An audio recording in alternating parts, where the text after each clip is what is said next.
So 3, 2, 1. Good morning. Welcome everybody to the second of the spirituality series here in the library. We're very pleased to welcome Father Yvon Sheehy to talk about the power of positivity, of being positive this morning. And I just wanted to, I know that he's been here since July and most of you have had a chance to meet him and talk to him, but I did not know that he had been over 22 years in South Dakota serving on the reservations as an SCJ priest. He also was 6 years as vocation director and director of provincial formation, and 9.5 years at St. Martin of Tours. Or is it St. Martin of Tours? St. Martin of Tours. So he's been here since July, and he tells me that also in his personal time off he enjoys gardening, both flowers and vegetables, I understand, as well as collecting antiques, and he has an eye for green impression glass, he said, and also occupied Japan figurines. So a man of many interests and many skills, many experiences. Thank you so much for sharing with us this morning, Father Sheehy.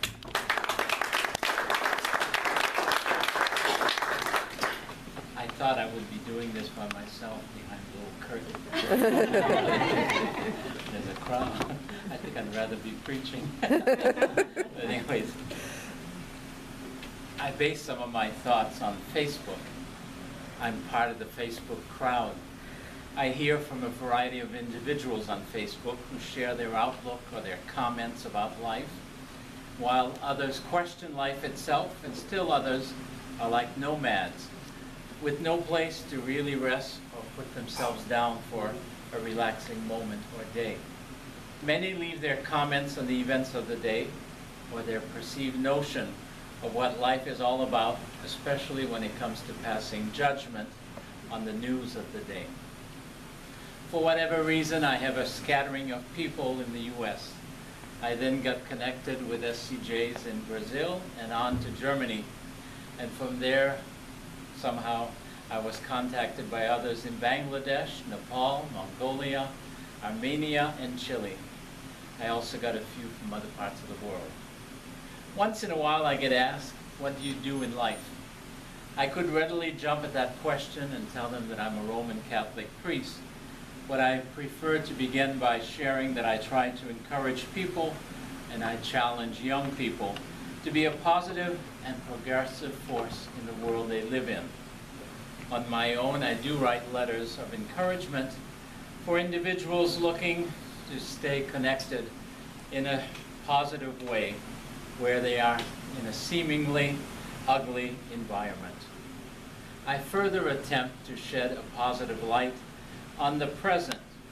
I point to the goodness I find in others and myself. And lastly, I remind them all that we need a variety of individuals to make a better world. Using these or similar comments, I usually find that it leads others to engage in a further discussion about life and the purpose of life, or the raison d'etre. When they tell me a little bit of something about themselves, I usually come back with a positive reference about life and possibilities. They often come back that they've never heard anything much positive or good about themselves. They react with surprise at something positive, and I merely remind them of something good in their own life with hopes that they will build on that positive and note and also search out the positive in their friends and neighbors. Most of us live in a world where we are very judgmental about others and even worse about ourselves. We have a tendency to be hard on ourselves and hard on others. There's almost a perceived belief that inner goodness is very hard to reach and even close to non-existent. We generally find it hard to receive and accept compliments. When someone points to something good in us or about us, we tend to deflect that thought and tell another that we're not really that good or great. I hear some say that if you really knew me, you wouldn't be so positive about me. I begin with the premise that God made us, and I remind others that God doesn't make junk.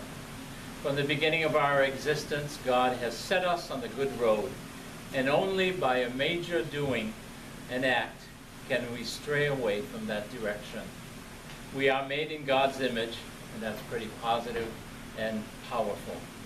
The world can be a hard place to live, but we need not add to the hardness. First and foremost, God made us out of love and for love. I tell others to respond accordingly. On a very few and rare occasion, an individual ends the conversation here, but the vast majority want to see where this is going, whether they believe it or not. Talking about God can scare a handful away. On my daily comments or greetings, I tell another, be good to yourself. I further say, never dwell on what you think is negative. Remember that there is much more to yourself than you could ever think. There is always something more to be discovered about ourselves. We are full of possibilities and rich in positive energy for good in the world. We are told by psychologists that we discover only about 10 to 20% of who we really are in a lifetime. So yes, dwell on that undiscovered possibility. Live for new adventures and insight. Spread good news and positive energy in the world that you live in, and remember that you are far from exhausting your possibilities of a positive nature. I do believe that the world wants you, the world needs you, and the world expects you. You live here in the 21st century because we were meant to be, and God wanted us to be here in this time and place. I further tell others that you have just discovered a fraction of yourself, and you are still full of surprises for yourself and others to be discovered. The world is a place that would be a little bit less without you and me. Each of us are called to tell a story about God that no one else has ever told or will ever tell again. I eventually tell another that I am a Catholic priest. I point to the fact that we need a variety of people to make a better world. I also remind others that we're all in this together. The world needs all of us. God has placed each of us and all of us in this time in history. What we bring, what we give, what we share, makes the world a better place. We build on the past and we move towards the future. None of us have all the answers, but together we are headed on the good road. We are often much more than we think. Call to mind a regular wire fence or barbed wire fence with posts and connecting wires that keep it level and straight. Like a fence at different times of our life, we are the connection for each other. What we give keeps us connected. What we share keeps us moving. What we encourage keeps us going forward. The positive force and the good in us is the glue, the fence, the posts, and the connectors that keep us upright and floating in the world, needing the power of positive force to keep us all on track. My challenge, as I tell others, is for all of us to reach out for our positive force and share it with those we meet, using a lot of gusto and force that we can acknowledge and muster forward. I really ask people to get up and go. Get up and be positive. Get up and be all you can be.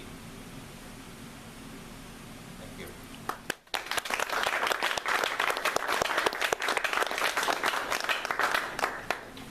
Question?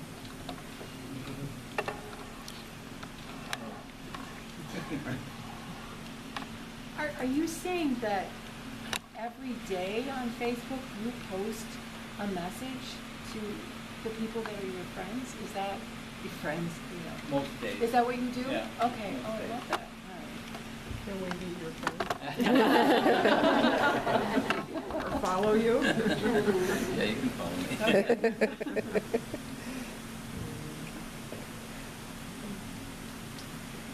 So how do you respond to people who just feel like they're not doing enough,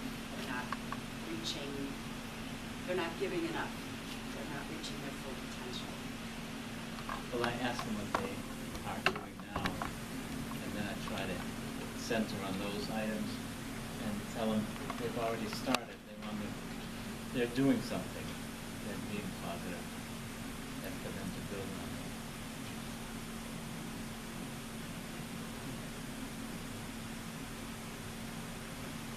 Matthew, a follow-up to that, like how do you counsel people dealing with negativity? Can you speak up a little? Oh, how do you counsel people and talk with people and help people who are struggling with negativity? You know, who have like a negative thought, of whatever kind, like anger, you know, depression. Yeah, you do meet people with a lot of negative vibes or feelings or words. I try to encourage them to look to the positive in their life and around them. Whoever they think is negative around them, to pray for them and to look for something positive, one individual at a time, in one situation at a time. Sometimes it helps. Sometimes it's iffy.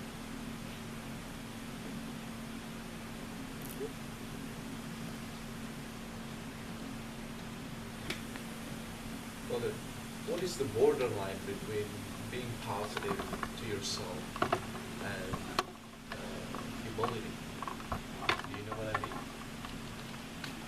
Sometimes we are considered a bit arrogant when we are staying positive with ourselves. And I think the borderline would be if you are a bragger.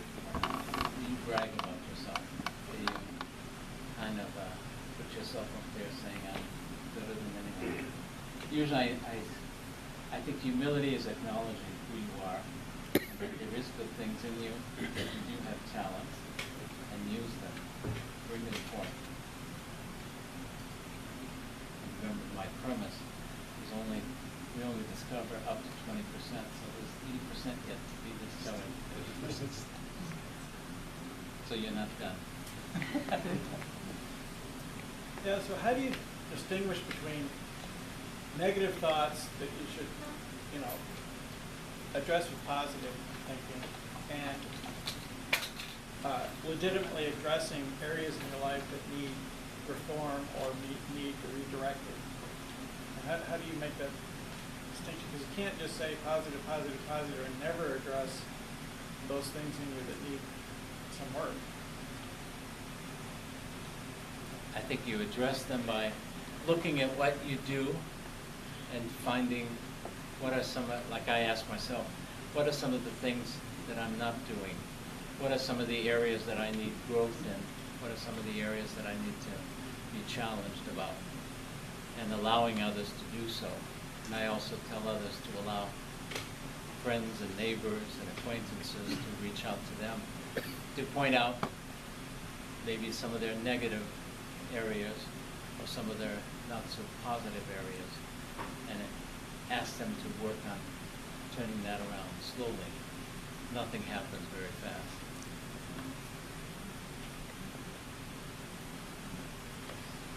So without becoming obsessed with yourself, how do you work on understanding more of yourself, more of the 10 or 15%?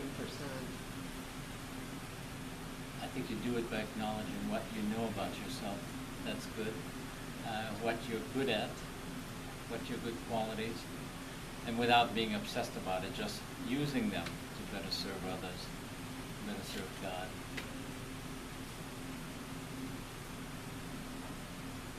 And always knowing that there's still some more to be discovered. Yeah. When you think you've reached the end, there's another end somewhere.